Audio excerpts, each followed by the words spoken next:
Hunter the SideQuest Gamer here, and we're at 90 reviews. I can't believe we've made it this far, and to celebrate this momentous occasion, I will be reviewing my second favorite game of all time. And that would be The Legend of Zelda: A Link to the Past, in case you couldn't read the title. And I'll be reviewing the Super Nintendo version, since that's the version everybody talks about. So, why is it my second favorite video game of all time? Let me make my case.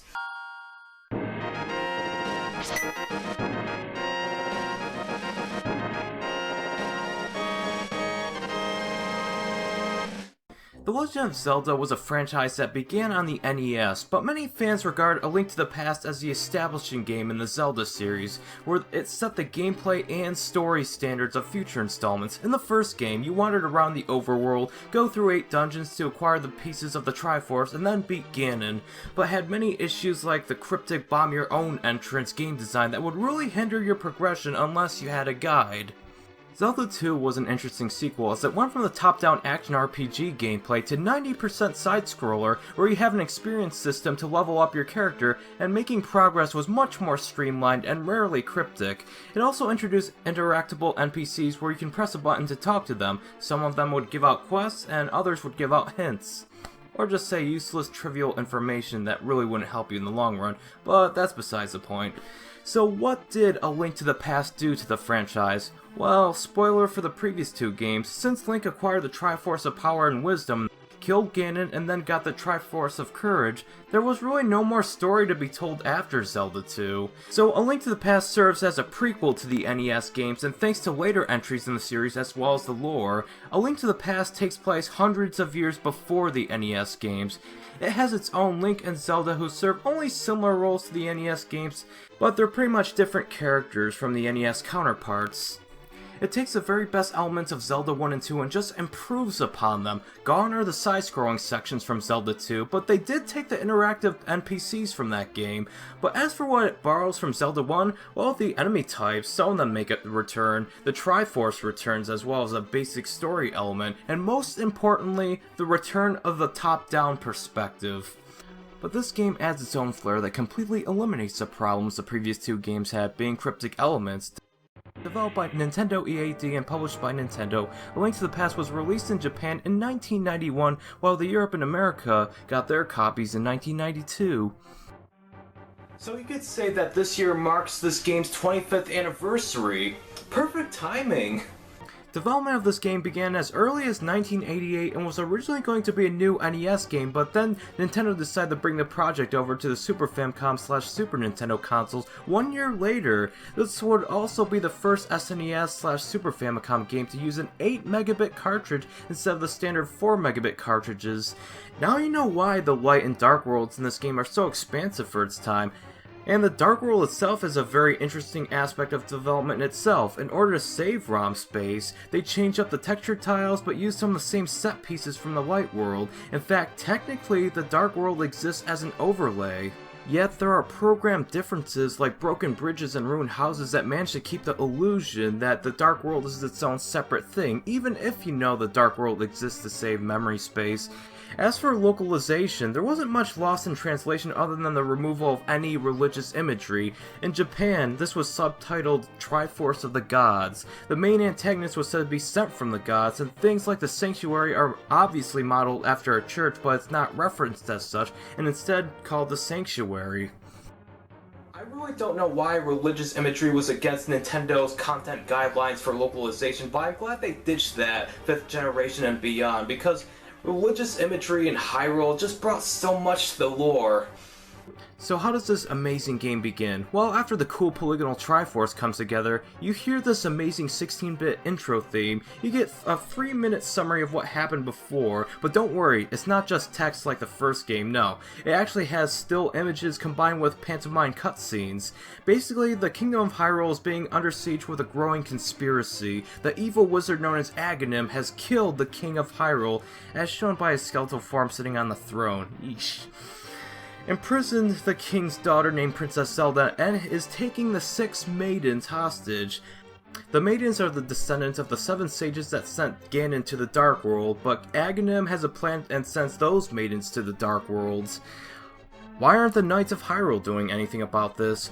Well, they're kind of being enslaved by Aghanim's magic and doing his evil bidding, so Zelda from her prison cell sends a child named Link, or whatever you named your character, a telepathic message to come to the castle using a secret passageway.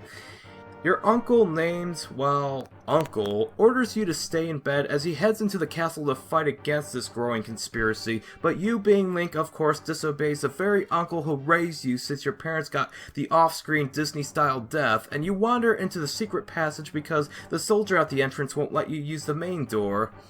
So you go through what I like to call the tutorial dungeon of the game, where it teaches you how this game is played. Eventually you'll reach the jail cells of Hyrule Castle, defeat the knight with the ball and chain that you best throw pots at, and rescue Zelda. You two take a secret passage out of the dungeon and reach the sanctuary where the priest will protect Zelda while you go meet with a wise man named Sahasrahla.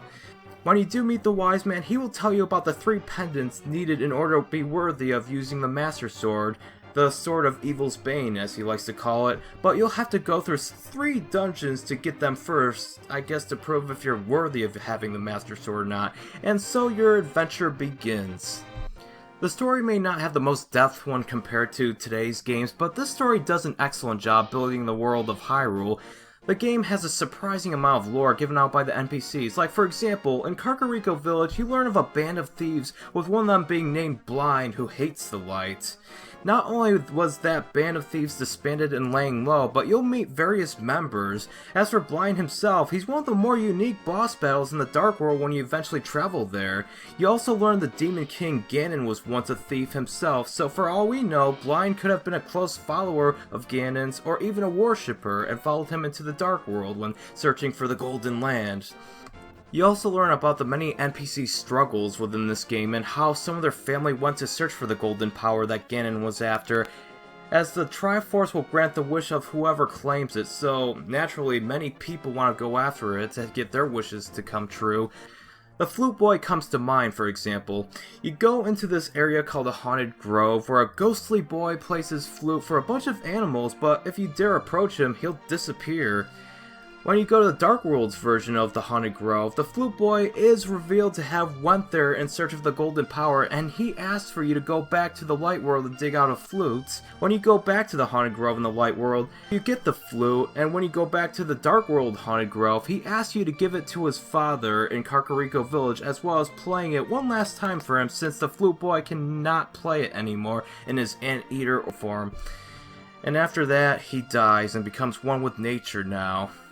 When you do go to Kakariko Village in the Light World and play it to his father, he asks you to keep it and play it in front of the weather vane in the center of the village. And when you do, the weathercock breaks apart, revealing the Flute Boy's pet bird that will be your new method of fast travel and also a requirement to reach Misery Mire. Little touches like that give this game so much charm. Despite Hyrule being under attack, everybody is going through their own struggles, and by helping them, you will be rewarded for your efforts. Unlike Zelda 2, this game is not afraid to have an unhappy ending for some of these NPCs.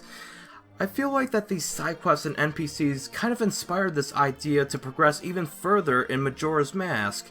The NPCs in the Dark World are trapped there with monstrous forms to go along with it. Many of them have accepted that their greed brought them to this doom and have established their own lives in this apocalyptic wasteland. The Dark World itself is one of my favorite parts of the game because it's the opposite of the vibrant and lively Hyrule. The sky is red, symbolizing that evil runs this world, of course being Ganon. The grass is yellow, it's filled with cyclopean pig-like enemies that follow Ganon. The water is nothing I would like to swim in. This world, once the Sacred Realm, or the Golden Land as it's called in this game, that held the kingdom's most prized treasure being the Triforce, has now went to ruin after Ganon acquired it and wished for this land to be in his image. It reflected his evil heart, and everyone else in this once golden land had to suffer the consequences for their greed. But as for the most central part of the story, the gameplay. Again, it's a top-down action RPG that is pretty much what the original NES game wished it could be. You could go through 3 dungeons to get the pendants in order to acquire the Master Sword, but then for narrative reasons I dare not spoil, you'll be in the Dark World after a battle with Aghanim, so in the Dark World you have to go through 7 more dungeons to rescue the 7 descendants of the sages that Aghanim kidnapped for reasons that will be revealed by the maidens themselves the more you progress. I would like to note that gone is the cryptic design of progression. It is more linear in the first third of the game, and the treasures hidden in bombable caves now have a much needed visual indicator as to where there might be a hidden treasure, whether it be a bunch of rupees or something like the ice rod that will be needed for one of the bosses in the game. The dungeons themselves are much better, as now there's multiple stages of the overworld you can explore, like a chain link platform and staircase, making this game feel kind of like it's in 2.5D rather than be on a flat 2D surface like in the first game. If you get a map, it'll tell you which rooms you haven't visited yet, and if you get a compass, it'll tell you where the treasure chests are, including the dungeon's main treasure being highlighted in orange. But if you had neither of those, the map screen will still display the rooms you have visited in the dungeon, which does help prevent some unnecessary backtracking, which I did find myself doing a lot in the first game. Although dungeons like the Ice Palace will still have you think outside the box with the blue switch and the tile puzzle that makes backtracking mandatory. Although that can be annoying, it is not the worst thing in the world, and the Ice Palace is pretty well designed in its own merit, even if it is debatably the hardest dungeon in the game. I do have a major bone to pick with Skull Woods dungeon, however. I dislike how every 3 seconds a wall master enemy tries to pick you up and send you at the beginning of the section you started at. I wouldn't mind that if they didn't respawn after every 3 seconds, even if you killed them. It doesn't help that the boss, Mothula, has like a treadmill with the annoying moving spikes, forcing you to pay attention to 3 different things at once. My advice to you is to not use the Flame Rod or Sword, but rather the hammer, since oddly, that kills it in 4 hits as opposed to the 10 hits with the Flame Rod. I also recommend bringing a bunch of fairies to that boss battle, because you might die a lot. But other than that, this game is very well made. There's a great variety of enemies, obstacles, and especially fair puzzles in the many dungeons of this game. The boss battles, other than Mothula, are pretty fun to fight, even if they either involve spamming an acquired weapon in the dungeon that makes short work of them. Some of them do vary in difficulty, where some early dungeon bosses like Mothula are harder than something like Cold Stare. Perhaps this game intends for you to try them in a non-linear fashion, like some dungeons don't require treasures from other dungeons to access them, regardless of how the map labels them. For my review playthrough, I beat the intended 4th dungeon, Thieves Town, second before going to Swamp Palace and Skull Woods just for the Titan's Mitt. I beat Misery Mire, the intended 6th dungeon, before the Ice Palace, which was the intended 5th dungeon. And you can even go into a dungeon, get something like the Fire Rod in Skull Woods, then travel to Misery Mire's to get the cane, not beat those bosses in the dungeons, and then go to Turtle Rock. That's how non-linear this game can be. This game also rewards exploration, as there are 24 small heart containers you can acquire that will increase your health capacity. This will make dungeons easier to traverse through and helps incentivize exploration. You really don't need a guide to find them at all. In fact, this is the first Zelda game where you don't need a guide or outside knowledge to make it through alright, even if you do want to 100% the game. And that's why I love replaying this game so much. Out of all the Zelda games, this is the one I like to go back to the most. I know many will disagree, and some prefer Majora's Mask, some prefer Wind Waker, some people like Twilight Princess the most. Me, I like A Link to the Past the most. The graphics and art style are very simplistic in design, and I know how everyone finds it hilarious that Link has pink hair, but I really do like the sprite work, and I think it has held up fairly well. Sure, the sprite work may be a little pixelated and the faces aren't the most expressive, but I really don't mind this. I also like the surprisingly smooth animations of Link and the enemies, with the running animation being a notable highlight. It does make the game feel more intense, especially during combat, but I like it and does show what the SNES has over its predecessor. The controls are fine as they are. I did notice mobility is somewhat limited, as Link can only face in just 4 directions, but it controls a lot better than the NES original, and the game controls well for the most part. Combat was designed around this, and turning is a lot easier than it is in the original. The music is charming as well. The overworld theme sounds pretty good, although it does kind of sound something like only an early 90s console would make, as in the sound is kind of dated for that one track, but I do love the Dark World theme, as it conveys a sense of heroism in this apocalyptic, hopeless world. Perhaps it's because of the arrival of Link, who plans on taking down Aghanim and hopefully Ganon, which you'll find out their relationship at the last dungeon in this world's Death Mountain. I really like the instruments used in this game, especially for the awesome Dark World track. I also love the peaceful, utopian sounding Kakariko village, as Aghanim's army hasn't quite reached that area quite yet, other than the villagers being aware that you're now a wanted criminal, and some will even call guards when you're present. But I could just spend all day in the peaceful Kakariko village, attack chickens and such. I also like the synthesizer and flute dominant Lost Woods theme for its enigmatic atmosphere, hence the name Lost Woods, and who can forget the sinister theme of the Demon King Ganon. Some of these soundtracks like Kakariko Village and Ganon's theme would be remixed in later entries, like the Dark World theme and the themes of the first 3 palaces in the Light World get remixed for this game's successor, A Link Between Worlds for the 3DS, and I cannot forget the Dark World orchestral remix in Super Smash Bros. Brawl. The only ones I was just not a fan of was the Dark World dungeons, as while it does give off a creepy vibe, I dislike the repetitive nature of the synthesizer dominant soundtrack, I'm sorry to say.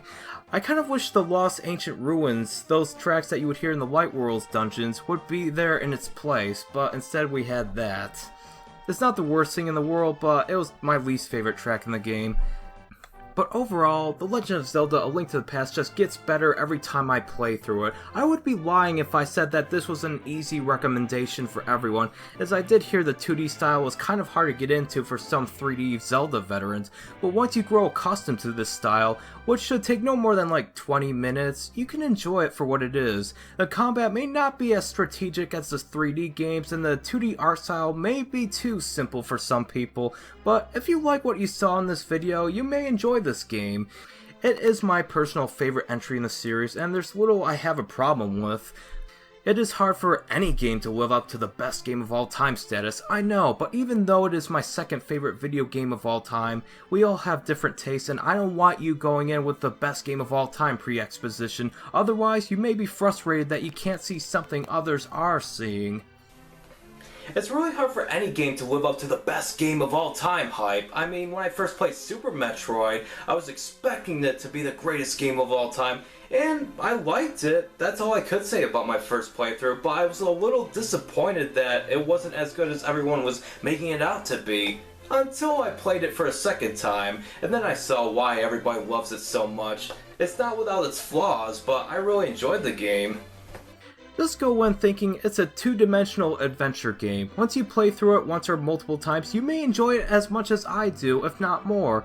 I am kind of a gamer that knows the ins and outs of this game, but once you're like me, you'll enjoy it all the more. So overall, I would give this game the honorary 99 out of 100. It is the most fun Zelda game for me to 100%, and even though it will be turning 25 years old in months to come, it still has a lot of fun things to offer in this day and age. I recommend giving it a try if you have $8 to spend on the Wii U Virtual Console. Now, as you know, I will be doing a side quest video on this. It will be released soon, probably this weekend. So be sure to tune in for that, because I know I will be definitely getting all 24 heart containers and showing them off on how to get them yourselves. It'll make the game all the more enjoyable. So I hope you enjoyed this review. Thank you guys so much for watching. I hope I all informed you as to why I love this game so much and why so many people call this one of the most classic video games for the Super Nintendo. And as always, remember to stay awesome.